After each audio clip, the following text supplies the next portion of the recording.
And we'll call the meeting today, June the 1st, 2026, to order. I'd like to welcome everybody for being here today, and especially Lake Silver. He's with us today from the North Carolina State Auditor's Office. He walked in and said, "I'm from the government and I'm here to help." So what's that most feared words in the world or whatever? But Madam Clerk, all the commissioners are here except for Mr. Britton. We got our attorney, the county manager, also here. I'll remind all speakers when you come up to activate the microphone so the folks on YouTube can hear you, and some of us older folks too. And if you haven't already, please silence your mobile devices, and we'll get on with our agenda here. Do I have a motion to approve the agenda? Make a motion to approve the agenda as presented. All in favor? That's 4-0, Madam Clerk. And we'll now move on to our presentations. And on number 3 there, and I'm going to ask you to be very brief with your presentations today because you're going to be going into a lot of detail in a couple of weeks. So today, just give us the Reader's Digest version. Start out with our Sheriff, Banks Heinzman. Yes, sir, gentlemen, Madam Clerk. Thank you for allowing me to be here with you today. On the next meeting, we will be presenting 4 individuals: Director Brian Christie of Western Piedmont Community College, Deputy John McKinney, which is a Sheriff's Office employee, Trooper Ben Phillips, and Public Safety Officer Justin Walker, the Life Saving Award for actions and life-saving measures that they use to save one of our recruits who is currently in that program. So we will be awarding those life-saving awards that night. Thank you, Sheriff. Without any objection, this item will remain on the agenda. Our next report will come from Wes Taylor, Chief of the Burke County Rescue, giving us an annual update. Yep, just in time. Thank you all for having me. Next meeting, we're just planning on giving you a brief overview of our year 2025, some of the highlights, some of our responses, and just to go over some of our recent accomplishments and also where we can use some help. So, any other questions for me? Thank you, sir. You asked for brief. We got it. That's it. Without objection, this will remain on the agenda. And we'll hear from the Lake James Litter Cleanup Report from Howard Morgan. Is Mr. Morgan here with us today? Mr. Morgan is not here today, but Mr. Vice Chairman and members of the board, Mr. Morgan from the Lake James Area Wildlife and Nature Society will be present on June 15th to provide the annual update presentation for the Lake James cleanup. Thank you, ma'am. Without objection, this will remain on the agenda. Anybody object to that? Okay, we'll next move on to the county manager with recognition for the 2026 Spring Citizens Academy. Thank you, Mr. Commissioner Smith. We've invited the graduates of our second round of our Citizens Academy to come join the Board of Commissioners and receive recognition at your June 15th meeting. It'll also give them an opportunity to see the budget process, public hearing completion. And so we'll be prepared to acknowledge those folks as well as get some feedback and provide you some feedback that they've given us following their completion. Happy to answer any questions you may have on this item. Any questions? Thank you, sir. Without objection, this item will remain on the agenda. We'll next move to our scheduled public hearings. Patrick Dickinson will talk to us about 2524 Branch Drive, Valdez, North Carolina zoning map amendment and public hearing. Thank you, Commissioner. Appreciate it, Madam Clerk. We are going to be presenting ZMA 2026 at the regular meeting. I'm not sure if y'all have had time to look over that packet yet. This is a pretty simple rezoning. The couple is looking to move from residential 1 to residential 2. Do y'all have any questions for me at this time? Thank you, sir. Without objection, this item will remain on the agenda. We'll next hear again from our county manager about adoption of the fiscal year 26-27 budget and public hearing. Yes, sir. At your May meeting, we presented the recommended budget for fiscal year 26-27. I will not represent the entire budget, as I know that was a marathon in May, but I would remind you that it has been out for public inspection. It's on our website. It's been at several areas, library, our senior center. And I'll give a short overview of the highlights. And then we'll have to hold a public hearing as statutorily required, and then ask the county commissioners to consider approving that, that budget as, we're required to annually per statute. Thank you, sir. Without objection, this item will remain on the agenda. We next move to agenda item number 5, USDA Beaver Management Assistance Program update from Chris Willis, and we will go through the presentations here. Thank you. Thank you for the opportunity to speak. So you guys at Burke County has been in the BMAP for 2 years, $6,000 participation fee. North Carolina Wildlife Resource Commission puts in $385,000. Divide that by the number of participating counties, which we expect to be 58, 59 this year. So on top of the $6,000 you guys put in, North Carolina Wildlife Resource Commission puts in the $6,600. So you're getting $12,600 for services rendered. Okay.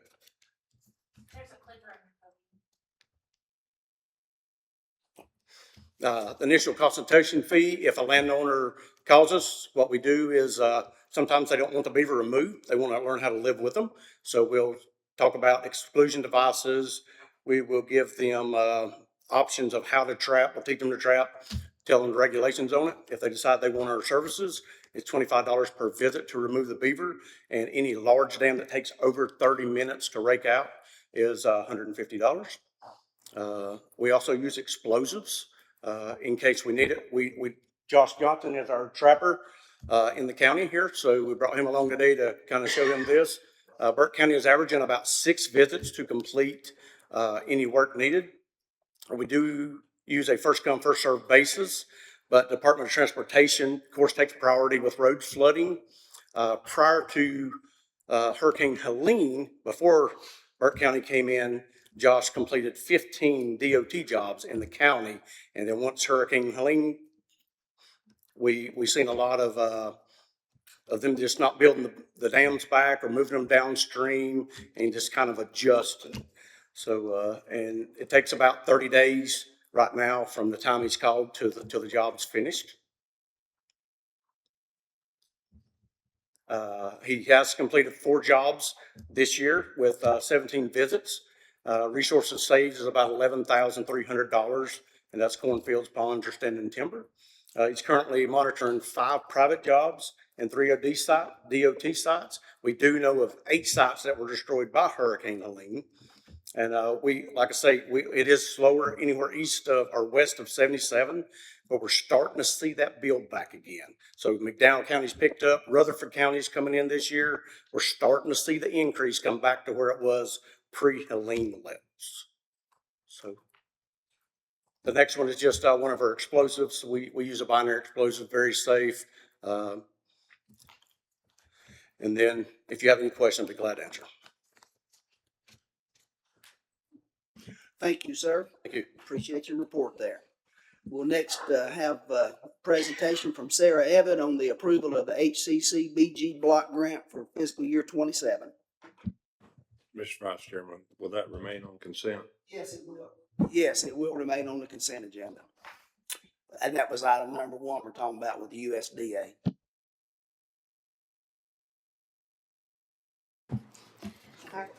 Good afternoon, everyone. I'm here from the Western Piedmont Council of Governments to talk about the FY27 Home and Community Care Block Grant Services for Burke County.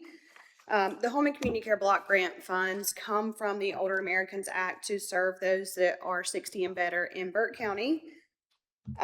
You all as commissioners appoint a committee that gives you these recommendations. So today I'm bringing 2 different recommendations. The first is the service providers that provide those services. If it's a for-profit agency, we put those out for bid biannually. This year it was in-home aid and medical transportation. The committee chose to remain with the current service provider for in-home aid, which is Catawba Valley Medical Services. There's no compliance issues. service as well. They did not rebid for medical transportation this fiscal year, but Greenway Transportation did. They already are funded to provide general transportation in Burke County, so they're just adding the medical piece on. Any questions about the provider piece? Okay. Moving on to the funding, just a little background and information.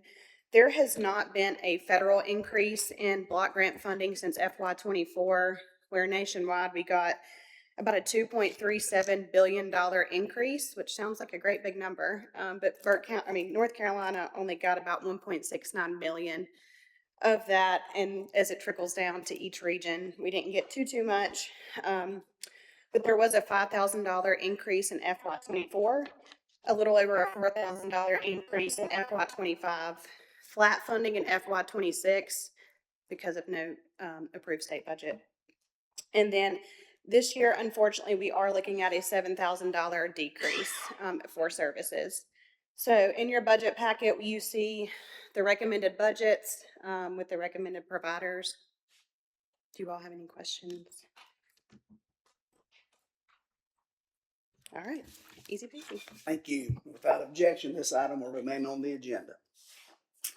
And we'll now hear from the clerk, removal from and appointment to the AC and NHC Advisory Committee, presented by the clerk, Morgan Buchanan. Wow. Mr. Vice Chairman and members of the board, Mr. Roger Hart has resigned due to family obligations, and this is an official request to remove his name from the roster in accordance with his wishes. We are also seeking to appoint Miss Loretta Welcher to the board, who has completed her state-required training on May 22nd, and she is eligible for an initial one-year term ending June 15th, 2027. Any questions? Thank you, ma'am. Without objection, this item will also remain on the agenda. Okay. And the clerk will now talk to us about appointments and appointments to JCPC. Okay, for the Mr. Vice Chairman and the members of the board, there are several seats on this board with terms that are expiring June 30, 2026. As you can see, we have currently received 7 applications from current members who are interested in serving another term. And as of today, no additional applications have been received from individuals seeking appointments to remain on the vacancies. So this is a request to reappoint the 7 members who have reapplied, which have been provided in your packet, and each of them will be appointed for a 2-year term ending June 30 and 2028. I'm happy to answer any questions. Thank you, ma'am. Without objection, this will remain on the agenda. Okay, we will now hear from the clerk concerning the Burke Senior Center Advisory Council appointments. All right, Mr. Vice Chairman and members of the board, we currently have 3 vacancies on the Burke Senior Center Advisory Council, and we have received 2 applications for people who are interested in serving. So this is a request to appoint Miss Rosalind Rosie O'Haron and Miss Rebecca Poplin to complete the remainder of a 3-year term ending March 31st, 2028. Any questions? Okay, seeing there's no questions, this will remain on the agenda. Hold on, Mr. Burns has a question. So that's 2 applications and there's 3 seats available. Yes, sir. Okay. So moving forward, I just want to make sure I understand correctly. So once this goes on consent, we're approving that Yes. reappointment. Okay. Thank you, sir. Without objection, this will remain on the agenda. Okay, we'll now hear from the CPC FPT-2025 Local Child Fatality Prevention Team Annual Report to the Commissioners and the Board of Health, presented by Mr. Brian Barrier, Commissioner, and Dr. Ashley Jarrett, Interim Health Director. Actually, we're gonna let Ashley go first, and then I'll have some comments after. Thank you guys for allowing me to do this. This is really important to us who are on the team to give this report out every year. The work we do is really hard. It's not a fun job to review child fatalities in Burke County, but we all take it very personally and give a lot of value to this moment. So I just want to give a brief review of the local review team's annual report for 2025. So this reviews child fatalities of 2024. So we are always 1 year behind. So just to review, the local teams are expected to, 1, conduct child fatality reviews pursuant to general statutes. 2, identify gaps or deficiencies that may exist in order to improve the delivery of services to children and families. 3, make recommendations for changes and carry out changes that could prevent future child fatalities. And 4, educate their communities on how to prevent children dying in their communities. You do have a copy of this report in your packet, but I just want to take time to go over it on a high level so that we give omen to the children who have passed. So this year we did review 19 child fatalities, 7 birth defects, 4 accidents, 2 illnesses, 1 sudden infant death syndrome, 2 homicides, 2 suicides, and 1 of unknown cause. And so what we would like to do over the next year is work on 2 priorities: education on the importance of prenatal care and genetic testing, and then 2, suicide awareness and education on warning signs of community members and parents. It's really important that these deaths that are preventable continue to go down, and that's the work that we seek out to continue doing. And so I'll spare the rest of this because you do have a copy, but you'll also see our activities for 2025 and our funding usage in your packet. Thanks, Ashley. Anybody have any questions for Ashley before I'm? No, sir. Mr. Vice Chair and fellow commissioners, Madam Clerk, and the members of our community, I'd like to thank Dr. Jarrett and for all that she does and that all the members of our local child fatality prevention team do for the work in our community throughout every year. As difficult as these cases are to review, the purpose of this team is not simply to look backward. It's to learn from tragedy and identify ways we can improve and prevent future tragedies from occurring. Every number in this report represents a child. Every child represents a family whose life has been changed forever. Reality reminds us why this work is so important. I appreciate this team and how they focus on not only reviewing fatalities, but also on finding practical solutions. The recommendations regarding prenatal care, suicide awareness, and improving access to children's mental health services in our areas, that are areas where we can make a real difference in the lives of families across Burke County. I'm especially encouraged by the team's efforts to support community education, provide gun safes to families, and assist vulnerable children through safety programs. Those are proactive steps that can save lives before a crisis occurs. As a county commissioner and a member of this board, I want the public to know that we take these findings very seriously. Protecting children is not only the responsibility of any one agency, but it requires cooperation among parents, schools, healthcare providers, churches, community organizations, law enforcement, social services, and local government. I want to thank everyone who serves on this team for taking on this difficult but necessary work. While we cannot change the past, we can honor these children by doing everything possible to prevent future loss and strengthen the safety and well-being of the children in Burke County. And just as a personal note, this has been a really difficult board to serve on. We all serve on a lot of important work that we do in Burke County as leaders, but to hear some of these cases under child fatality, some of them are not preventable so much, but some of these, especially the homicide and suicide, are just gut-wrenching. And I will say that this team put together an amazing awareness evening.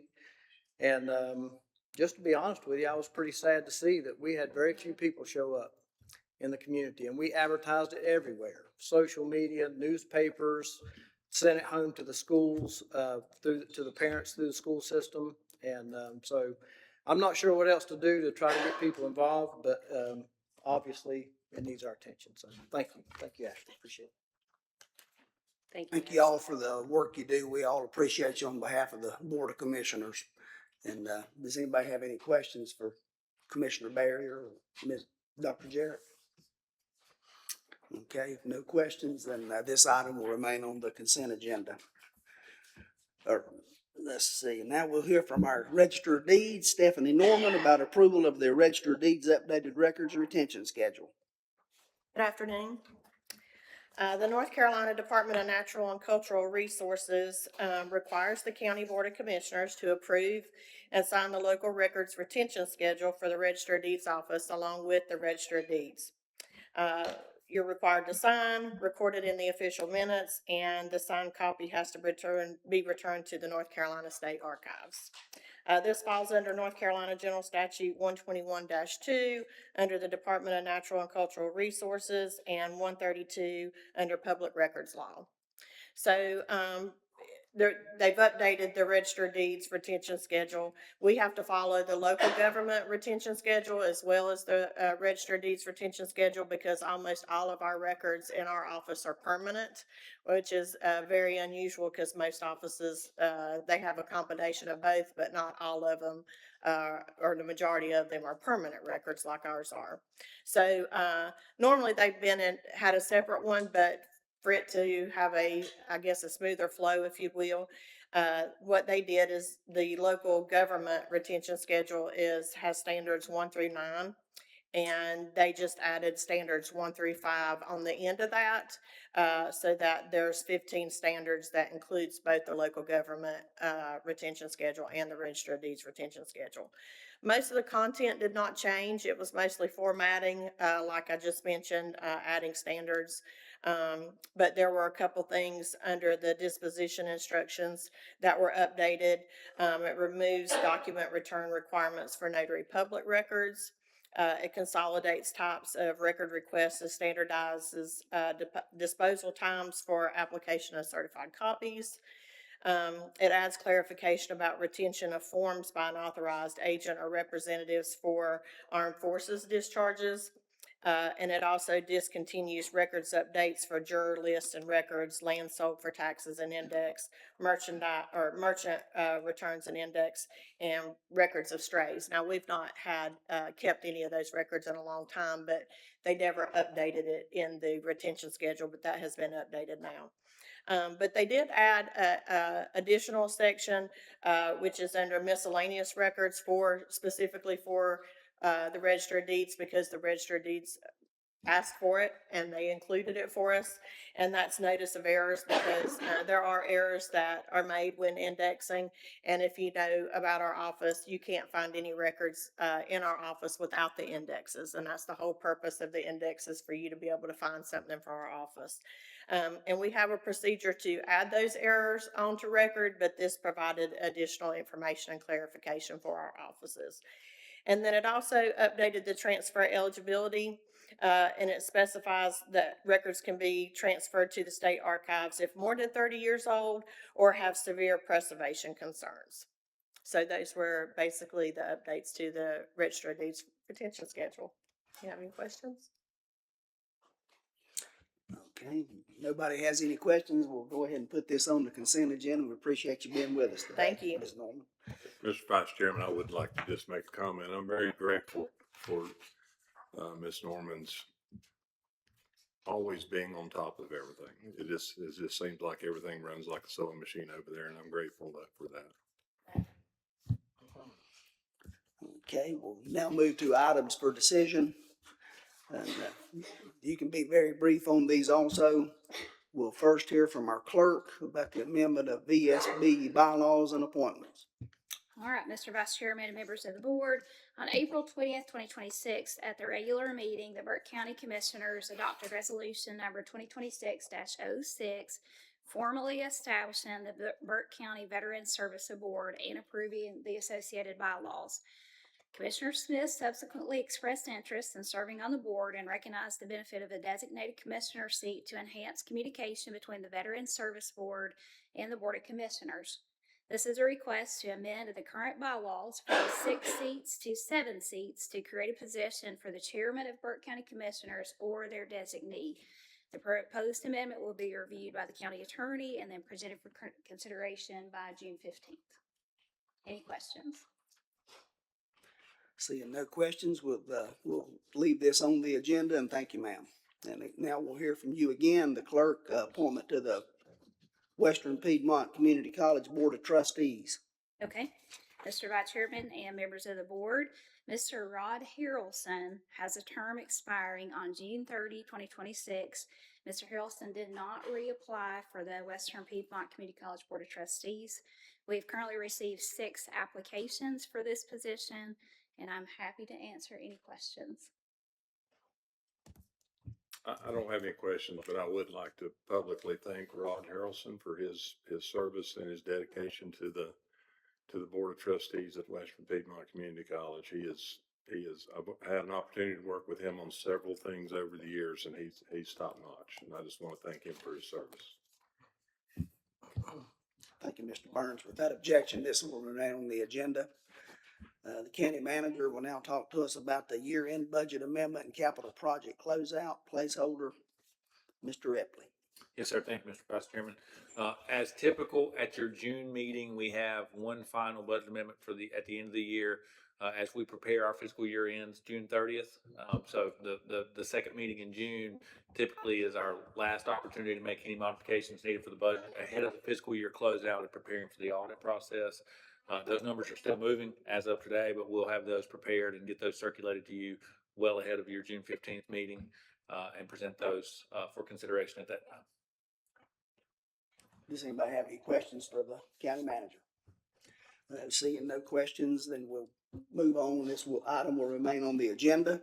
We'll next hear from Mark Delahunt, General Services, Foothills Higher Education Center HVAC replacement and approval of budget amendment number 33. Yes, thank you. Good afternoon, Mr. Vice Chairman and members of the board.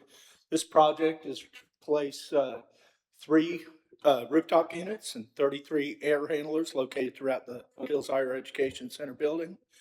The units being replaced are all over 22 years old and were part of the original equipment from the remodel job that was done at that time.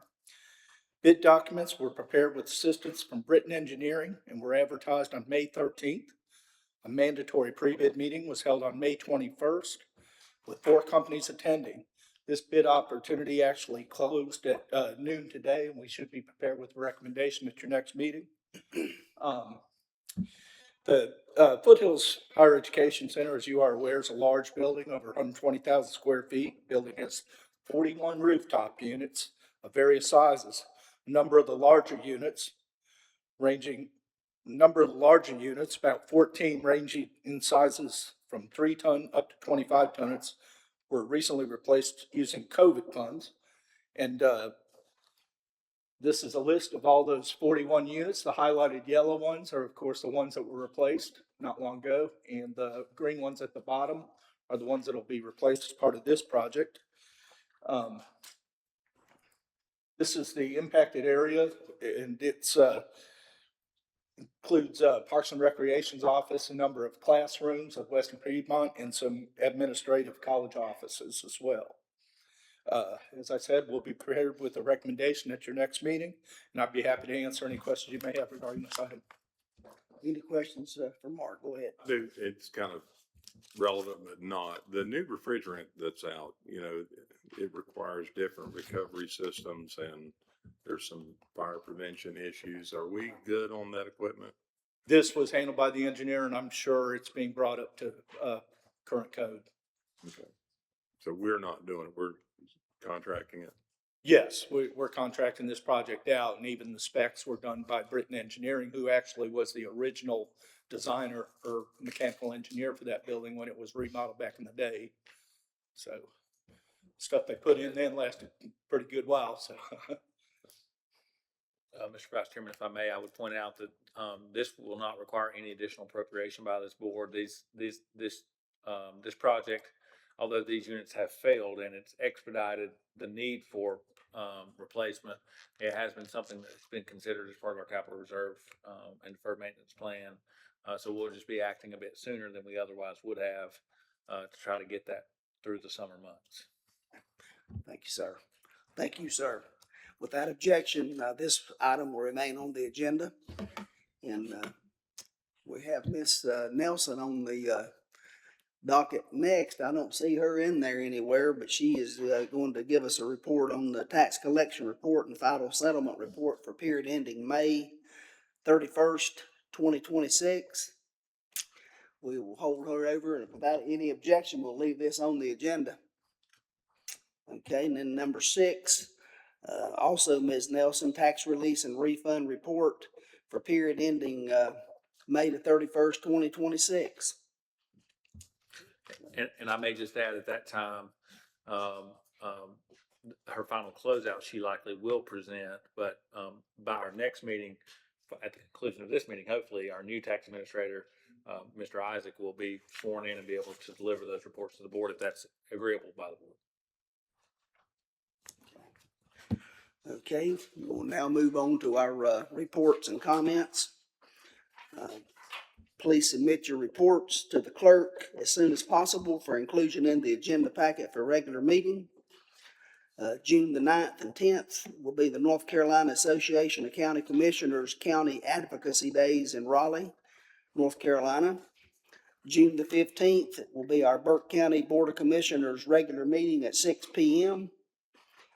Any youth groups that want to lead the Pledge of Allegiance at the start of our meetings can sign up via the form on the county's website. Any religious officials interested in delivering the invocation at our meetings are encouraged to sign up with our clerk. Please cover your loads when you're traveling to the convenience centers and the landfill to keep our highways looking good. Please don't litter and pick up your trash. Use the Community Beautification tab on our website, www.burkenc.org, to report littered areas. And number 8, we have no other discussion items, so we'll move on to number 9, to our action items. Department of Social Services, our departmental update for the period ending April the 30th, 2026, presented by our Director, Corey Fisher-Wellman.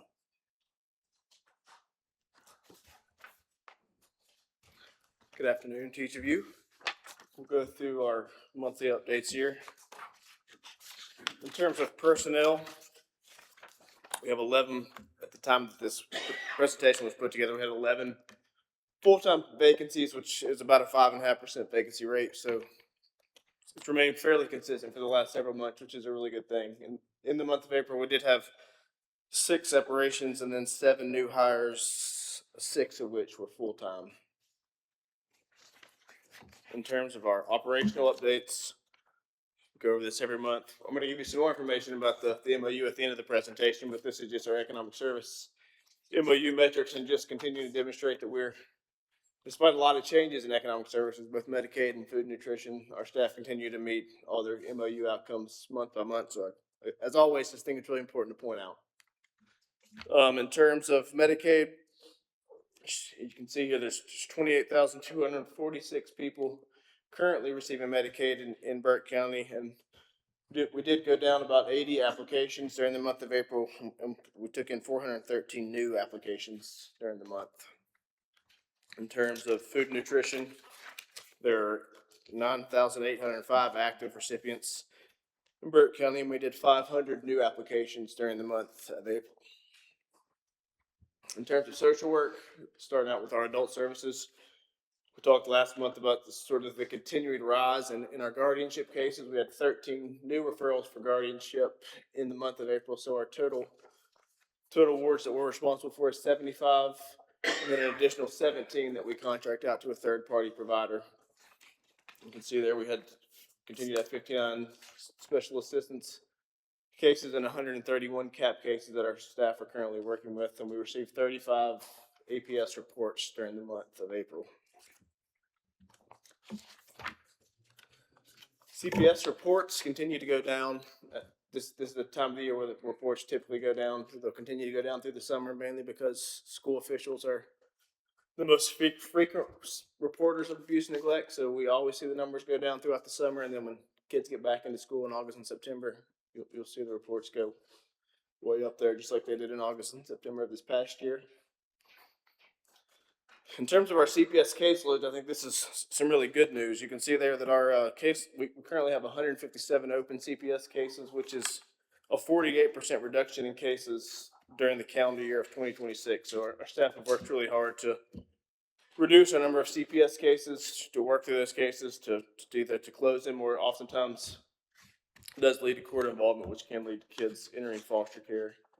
And then in terms of foster care, at the time that this presentation was created, we had 214 young people experiencing foster care, including 14 new entries during this period, which, you know, that's a lot of placements you're needing to find. And we have had not a new entry, we have had a young man who's unfortunately had to live with us at DSS for the entire month of May. So placements continue to be a little bit of a struggle. These are behaviorally based placements. They're not family foster homes, but those continue to be an issue. You can see there we had 3 exits from foster care during the month.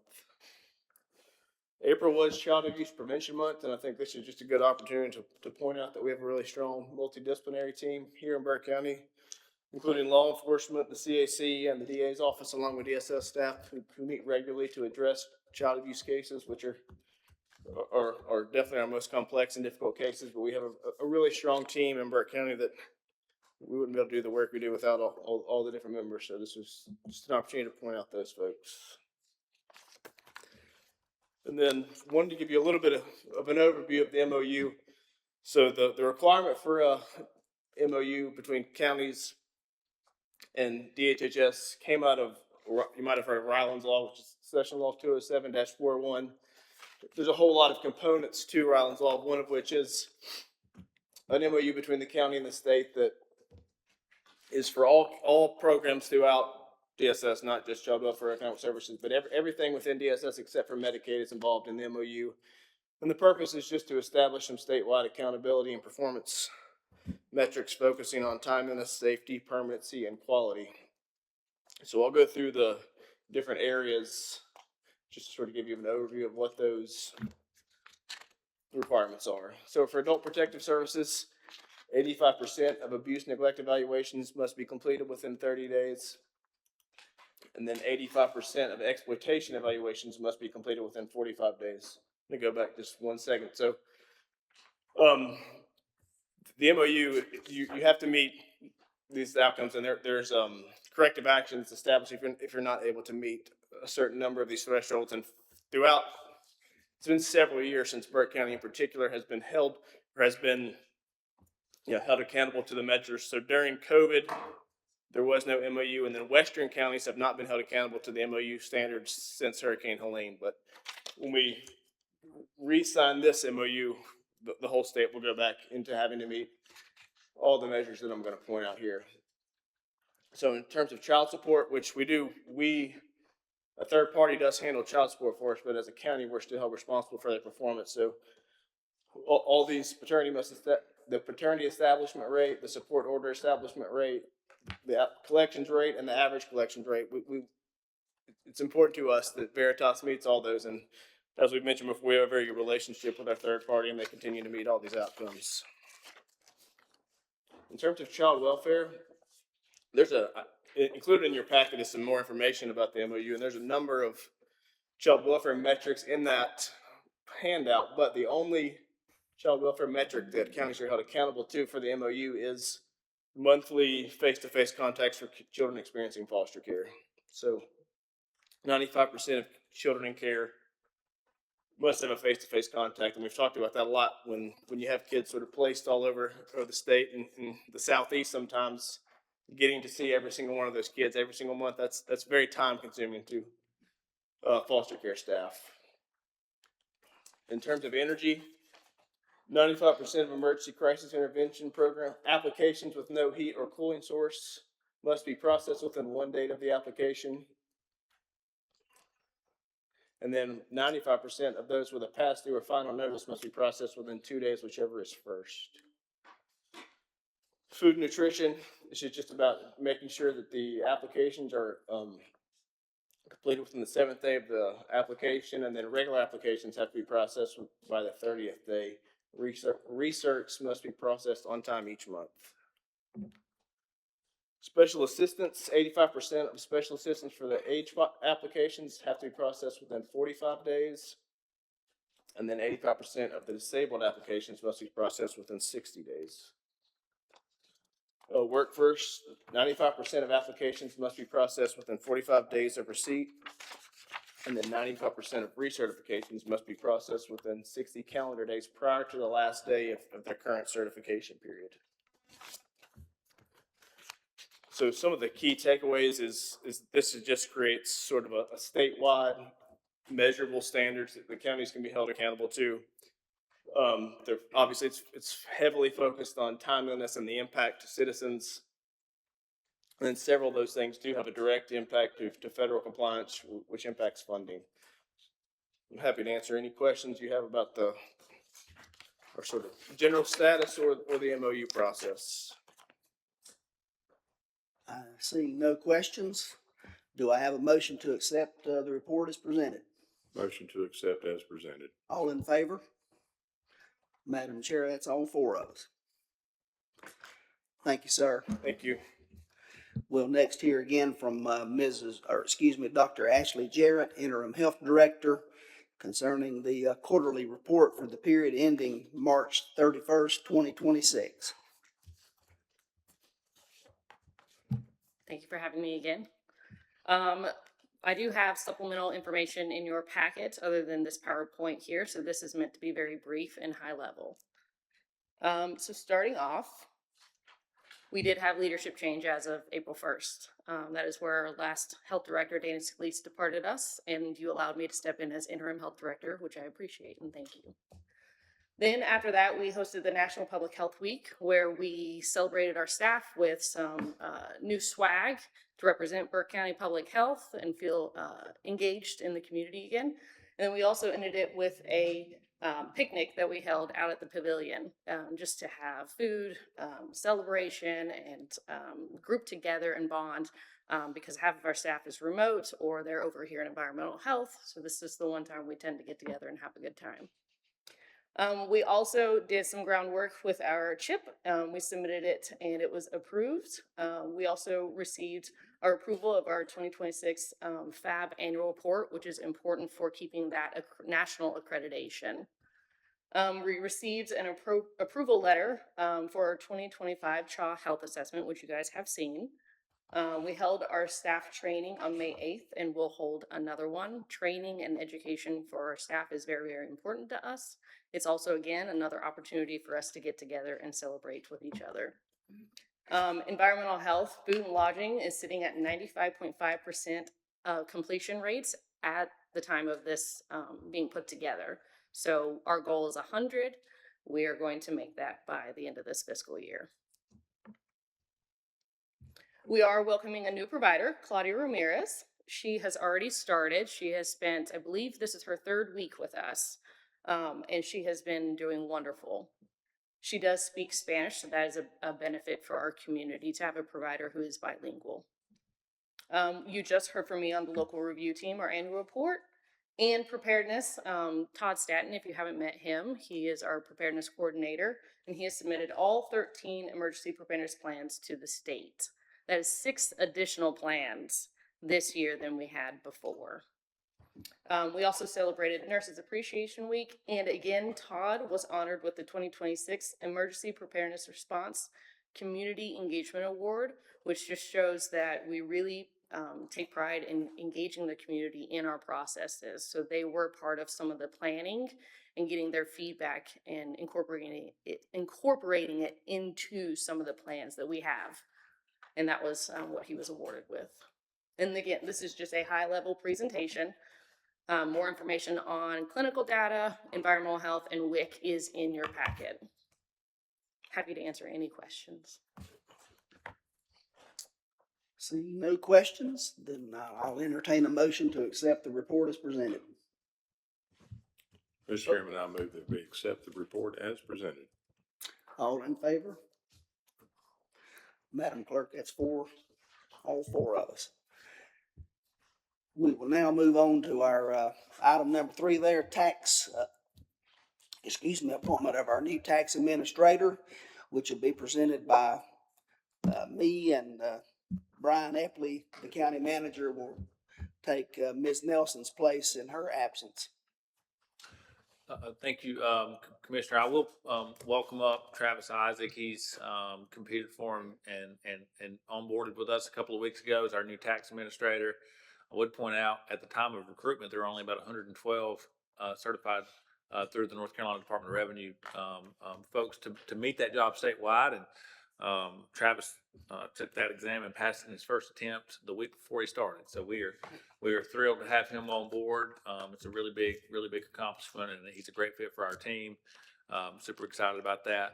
I would point out that Ms. Nelson is unable to be here today, so her final settlement report will be presented at your 15th meeting, and we'll backdate that back to today for the numbers.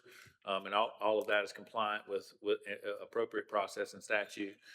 So for today, I'd just like Travis to introduce himself, and then I'll ask the board to consider a resolution that officially makes him the full-time permanent tax administrator, and then our clerk to administer the oath of office. I'll turn it back over to you, sir. Go ahead, sir. Give us a Vice introduction. Chairman, board members, Madam Clerk. Really glad to be here. As you said, it's Travis Isaacs. I'm actually from Boone, North Carolina. Lived there about 4 years, and I worked for Watauga County Tax Office for almost 12. And then I moved on to Raleigh and worked for the local government division of North Carolina Department of Revenue for the past 14 and a half years. So I'm hoping the wealth of knowledge and experience I brought will add to this county and the citizens. I'm just anxious to serve them and looking forward to it. Okay. And I will say, I do have a great staff. Everybody's been welcome at this whole county. And it's been really a nice atmosphere to walk into. So between y'all, upper management, everybody involved. So I just want them to know that. I think all of us up here are glad to have you on board.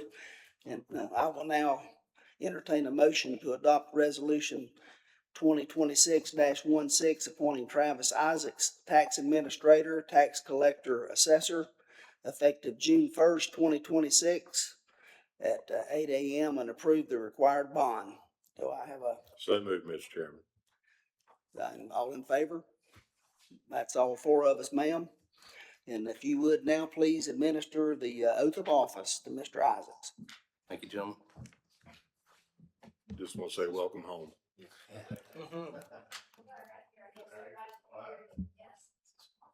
You ready? Sure. Okay. I, Travis Isaacs, I, Travis Isaacs, do solemnly swear do solemnly swear that I will support the Constitution that I will support the Constitution and the laws of the United States, and the laws of the United States, that I will be faithful that I will be faithful and bear true allegiance and to bear true allegiance to the state of North Carolina to the state of North Carolina and to the constitutional powers and to the constitutional powers and authorities and authorities which are which are or may be established or may be established for the government thereof, for the government thereof, that I will endeavor to support, that I will endeavor to support, maintain, maintain, and defend and defend the Constitution the Constitution and the laws of said state, and the laws of said state, not inconsistent with the Constitution not inconsistent with the Constitution and the laws of the United States, and the laws of the United States, to the best of my knowledge and ability, to the best of my knowledge and ability. and that I will faithfully discharge the duties I will faithfully discharge the duties of my office as tax administrator, of my office as tax administrator, tax collector, and assessor tax collector, and assessor for Burke County, for Burke County. so help me God. So help me God. Further, Further, in accordance with the NCGS in accordance with the NCGS 105-295 105-295, and 105-349, 105-349, I do solemnly I swear do solemnly swear that I will well and truly assess that I will well and truly assess all property all property subject to taxation according to law, subject to taxation according to law, that I will collect all taxes, that I will collect all taxes, licenses, fees, let's go, license and fees, and other revenues and other revenues committed to my charge committed to my charge for collection according to the law, for collection according to the law, that I will not allow that I will not allow my actions as tax collector my actions as tax collector to be influenced to be influenced by personal or political friendships or obligations, by personal, political, friendships, or obligations, and that I will faithfully and impartially and I will faithfully and impartially perform all duties perform all duties required of me as tax collector, required of me as tax collector, tax administrator, tax administrator, and assessor and assessor for Burke County, for Burke County, according to the laws of the state of North Carolina, so help me God. according to the laws of the state of North Carolina, so help me God. Amen.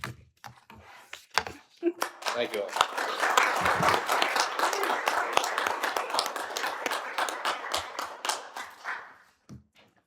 There's a few more, but we can do these. And this is your full name.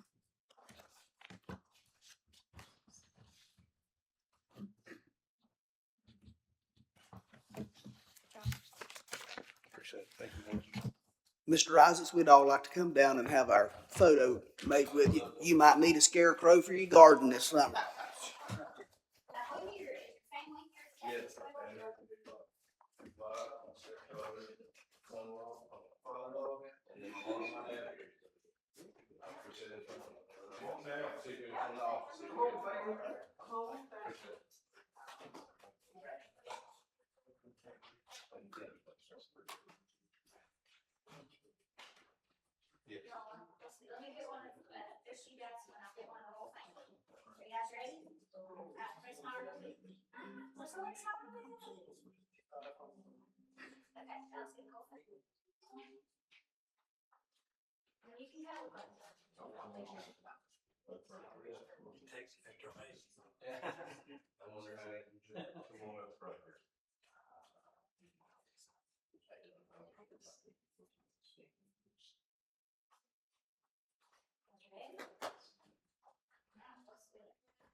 I'm voting for you for chairman right now.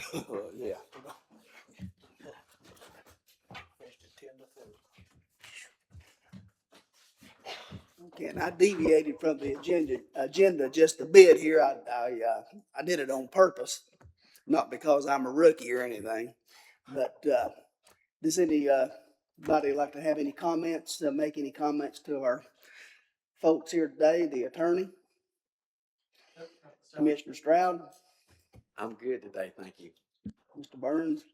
Look forward to spending some time with our advocacy folks in Raleigh the 9th and 10th, I believe.